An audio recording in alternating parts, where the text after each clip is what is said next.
What's up, Leafs fans, and welcome to Leafs Digest. This is my first solo ep with the Leafs Digest. I'm just going to be sitting here talking to myself. Josh is a little busy tonight, so he won't be joining us.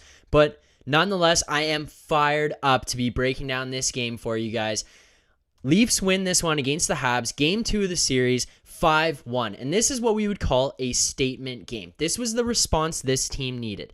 You look at last game, all the things that went down between the Tavares injury, having a slow start after the fact. Then you go on to the power play that just looked really, really good and just couldn't score. You even had Matthews and Marner combining for 13 shots of the 35 the Leafs put up on the night, and no goals from either of those guys. It's not what you need.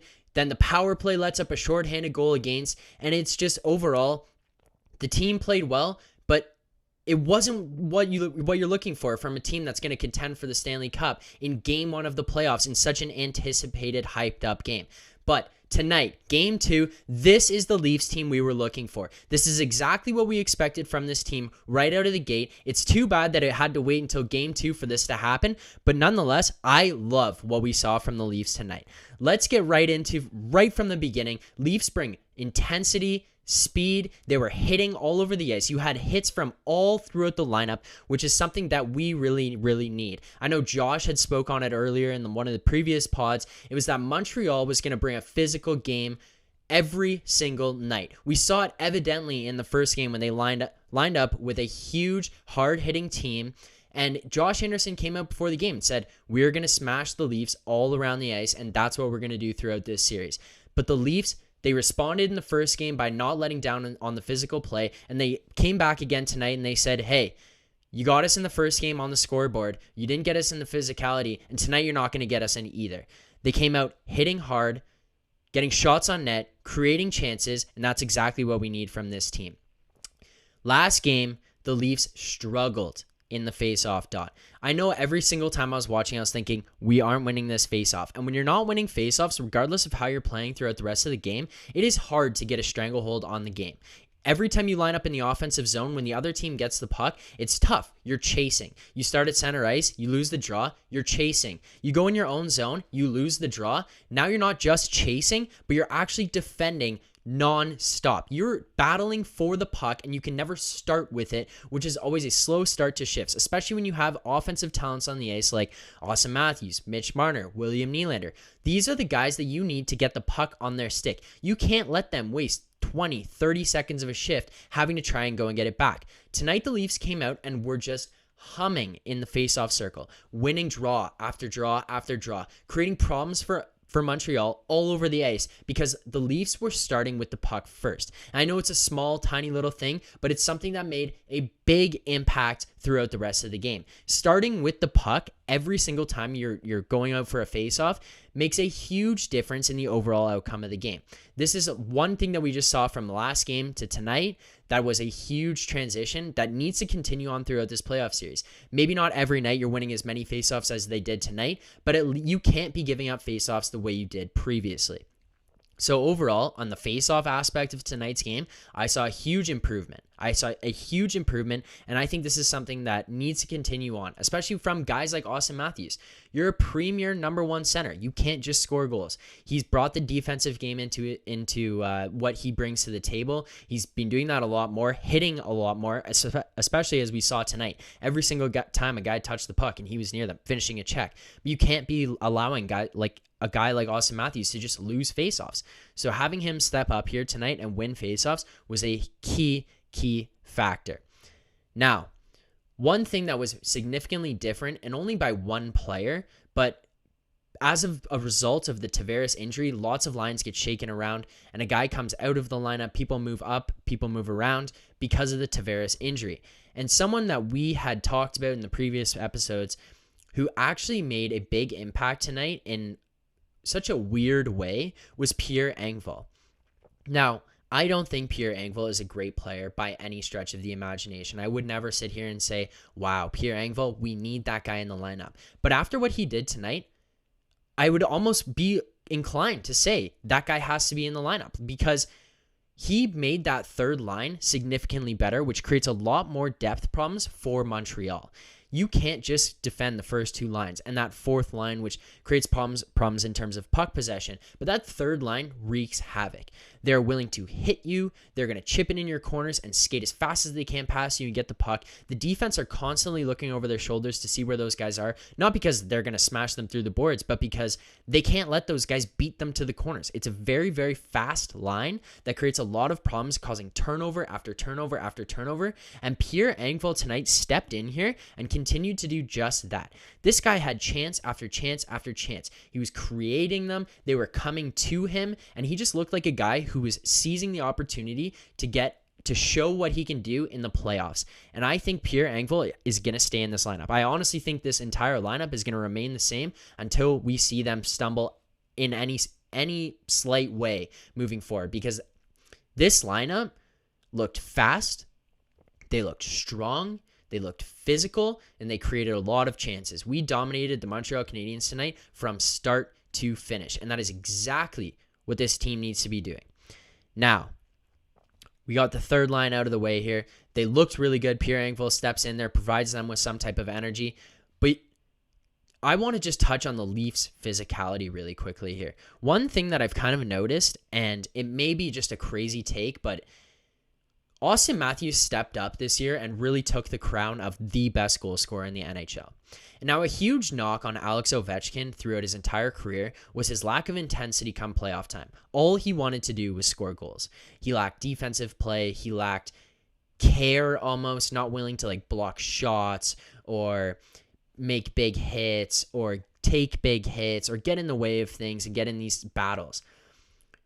When the Washington Capitals went on that run that one year and they won the Stanley Cup, we saw a completely new Alex Ovechkin. We saw a guy who completely bought into his system, whether it be just on the defensive end or stepping up in the physicality, blocking shots, taking hits, right?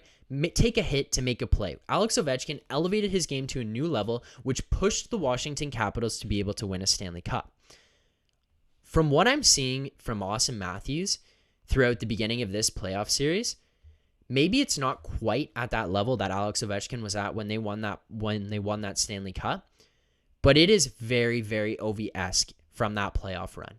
Austin Matthews is finishing checks all over the ice. Anytime anyone comes near the puck near him, he's rubbing them out at minimum. I've seen him take runs at guys in corners behind the net. We even saw in last game when he ran Ben Sherratt, and Sherratt was pissed about it. You saw him grabbing Matthews from behind the neck, choking him, while Matthews is laughing about how comical it is that this knucklehead on the Montreal Canadiens defensive line is going bananas over Austin Matthews, bumping him into the boards. These guys can't handle it, and Austin Matthews is realizing that and just stepping his game up. His defense continues to be what it was. His offense is there, obviously, scoring a goal, 2 assists. He has 4 shots on net and 4 hits in tonight's game. And I really, really think that we are seeing a guy in a maturity process here, taking strides towards being someone who wants to just put the team on his back and say, boys, I am all in. And if I am all in, you need to be too. Because that's the only shot we have at winning a Stanley Cup. One thing I think was evident as well is you even just look at Alex Kerfoot scores that empty net goal to make it 5-1 at the end of the game. Nobody's really celebrating, quote unquote. Guys aren't really showing that much excitement. And Matthews is sitting on the boards, banging the boards, going nuts because he's like, boys, it's the playoffs. Let's get some energy. Let's get some intensity here. Let's just want to go for it all. There is no holding back here. So Austin Matthews is a guy that we can see from year to year to year changing his game and evolving to become more of an all-around player. I think when he first came into the league, it was goals, goals, goals, goals, goals. This guy scores a lot of goals. Now here we have a guy who is a defensive presence on the ice. He leads the league in takeaways, stick checks, lifting guys' sticks. He's so strong on the puck, in puck battles, in corner battles, along the boards, whatever it may be. He is so good at taking the puck away from guys. But now he's just taking it to that next step of, okay, maybe I'm not just going to lift your stick and take the puck away from you. I'm going to hammer you too. Now you don't just have to worry about me stealing it and going the other end and going top corner and embarrassing your goaltender, but I'm going to knock you over before I do that because he is just continuing to elevate his game, and it's really, really impressive to watch. One huge change we saw in tonight's game compared to the last game and compared to the last 25 games that the Leafs have played regular season leading into last night's game 1 of the playoffs is the struggling power play. We talked about last pod how the Leafs had given up more power play goals than they had scored. They scored 5 power play goals and they gave up 6 shorthanded goals while they were on the power play. Tonight the Leafs scored 2 power play goals. Not just 1, but 2 power play goals. So let's break down the first one. And actually, on top of this, I'm actually just going to roll out a new segment that we're bringing thanks to our buddy Tyson, video editor. And it is the power play.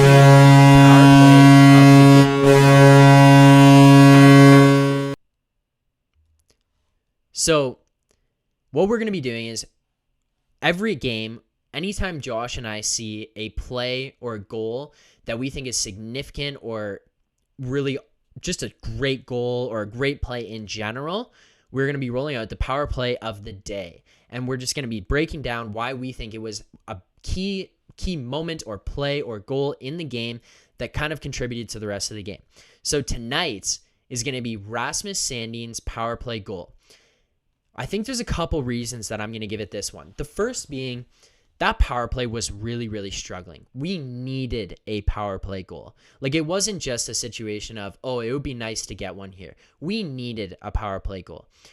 We were on the 4th power play of the night, or the 3rd power play of the night, which ended up leading to the 4th power play. And you could tell Montreal was getting frustrated and would continue to take penalties and give the Leafs power plays. You can't just let them continue to go out there and take penalty after penalty after penalty and not punish them for it. Getting that first power play goal leads to a ton of confidence coming the Leafs' way.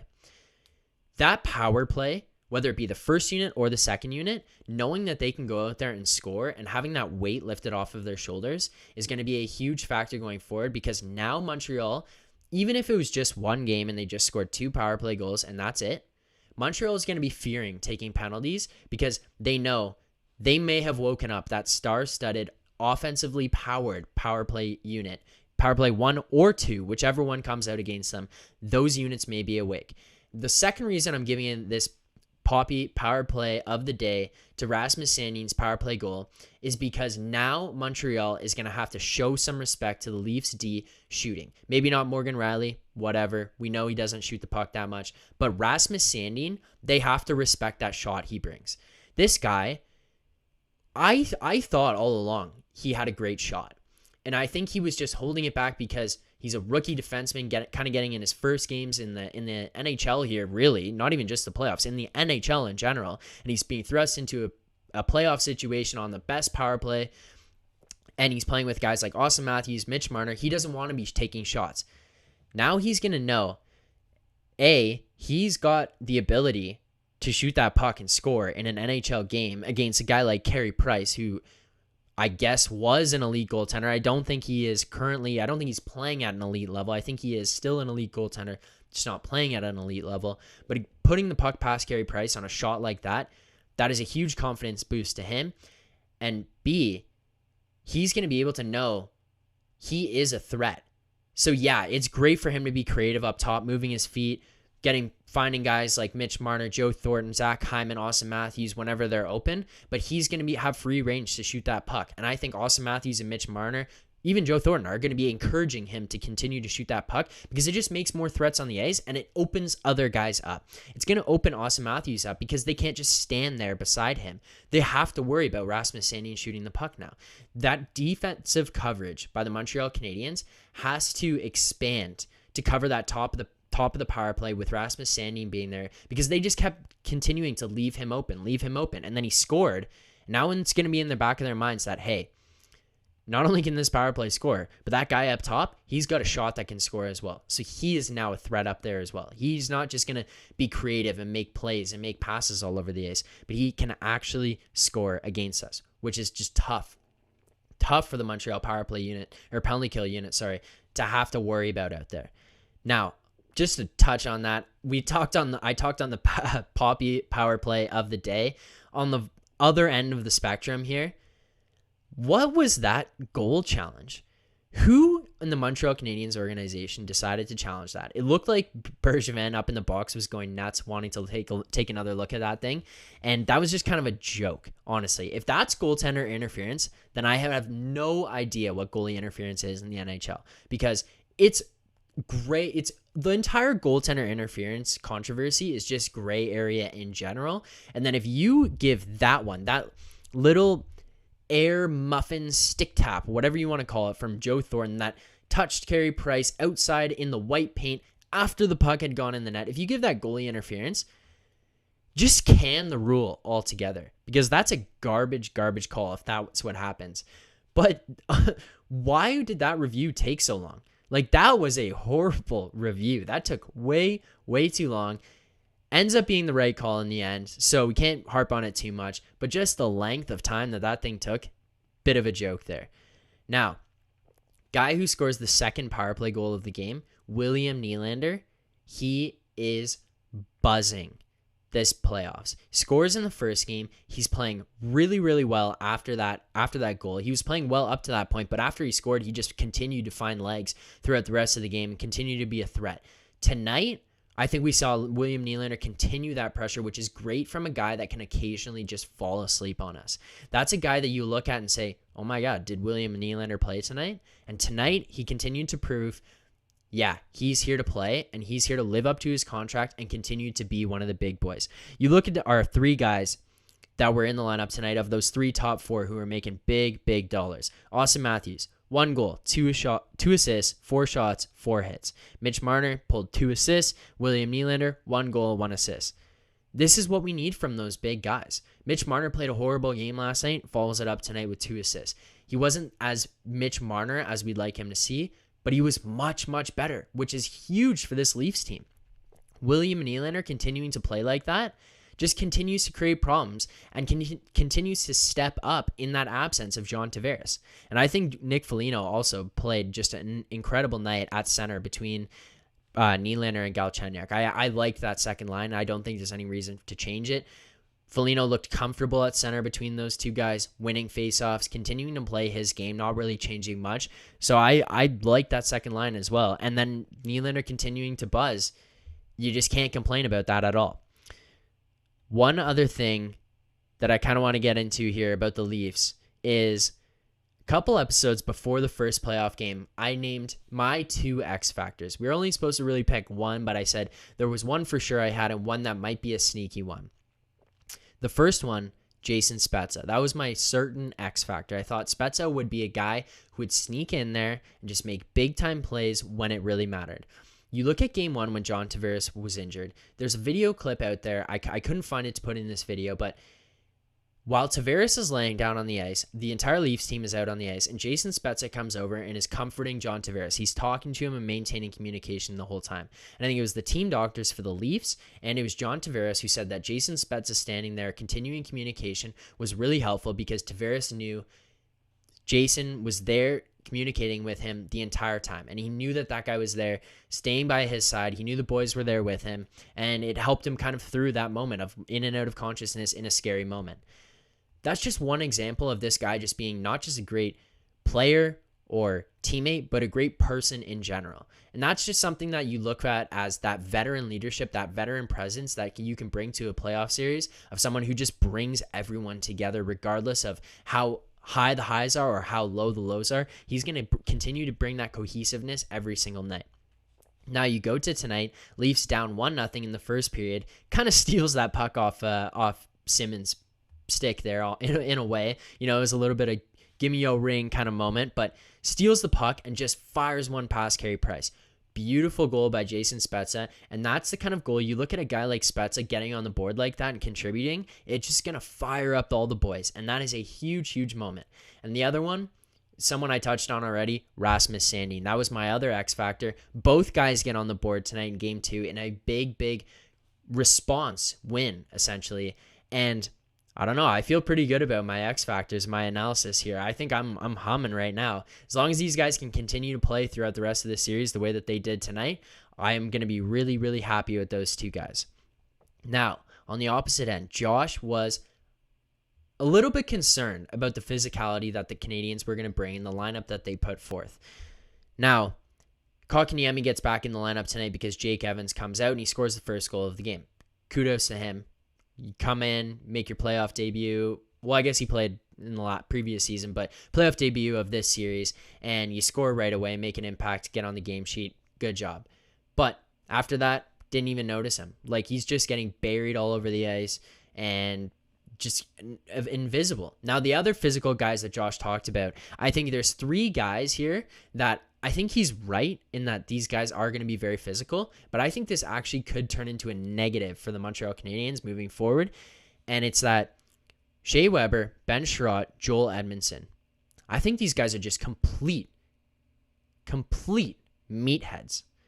And the way the 3 guys respond to being hit, being pushed, being slashed is just idiotic, to say like nothing less of it. It's just completely idiotic. Austin Matthews hitting Ben Sherratt in that first game was just a slight teaser of what could be brought going forward. Hits Ben Sherratt, and this guy just goes AWOL, grabbing Matthews from behind, choking him out, doing whatever. And it's like, dude, it's Austin Matthews. Like, what is he going to do? He's never fought in the NHL in his life. His 5th season in the NHL, never fought. What are you going to do? What do you think he's going to do to you? And then you just continue to chip away and tap into that into game 2. Guys are just finishing their checks on them, sticking them in the legs. You know, those just dirty little behind-the-scenes plays that just rattle guys like that. Like, guys like that just seem to not be able to control their temper when those things go down. And it was really, really evident tonight when, you know, you've got even just when Wayne Simmons goes in and slashes Edmondson off the face-off, and then Sherratt's chasing him and grabbing him by the neck, and Edmondson comes flying over and cross-checks him in the head. It's like, if these guys continue to go after those guys, they are too goddamn dumb to stay out of the penalty box. And those are guys that need to be targeted throughout the rest of the series. Not in a dirty, malicious way. You're not trying to injure those guys, but those are guys you just skate by, tap them on the skates a little bit, and they are just going to switch. Like, they are going to go nuts. And they will be just continuing that parade to the penalty box night in and night out, and it'll give this power play a chance to be on the ice all the time and continuing to battle and continuing to create chances and momentum and score goals if they can play the way they did tonight, because they stepped up their power play. Even just a guy like Pierre Engvall getting under Shea Weber's skin. Weber was playing like Weber really comes close to that gray area, or plays in that gray area a lot. He does some really, honestly, just dirty things. Just dirty is the only way you can put some of the things that this guy does. And he just gets away with because it just gets looked past. He's a big guy. He's Shea Weber, blah, blah, blah. Let him be. Well, Pierre Engvall buries Shea Weber in the corner in the 3rd period. And Shea Weber immediately gets up and just loses it and skates over and cross-checks Engvall away from the puck. Leafs go on the power play. And it's like, if you can continue to get under these guys' skin and go after them like this is going to be a great thing for the Leafs. The Leafs don't need to be killing guys and just ending guys' seasons and putting them out into the press box and stuff. If you can just play physical enough to put these guys into this mindset where they hate being hit like that, it is going to be so beneficial to the Leafs moving forward. Now, Jack Campbell. I thought he played a great game in the first game. You know, I don't think either of those goals were his fault. 2 breakaway goals against. That's the way it is. He has a good response in the media after, where he just says, I thought I played a good game tonight. That's the way it goes. Tonight follows it up. First career playoff win. Congratulations, Jack Campbell, for that. That's what we need going forward. 22 saves, .95 save percentage, 1 goal against. Scrum in front, pucks bouncing everywhere, makes numerous saves. He's trying to everything he can to find the puck. Ends up in the back of the net. Way she goes. Not his fault. Played steady the rest of the game. Didn't give up any more chances. Didn't look shaky at all. I loved what I saw from Jack Campbell tonight. Now, last thing that we do here, we introduced it last episode, our grades.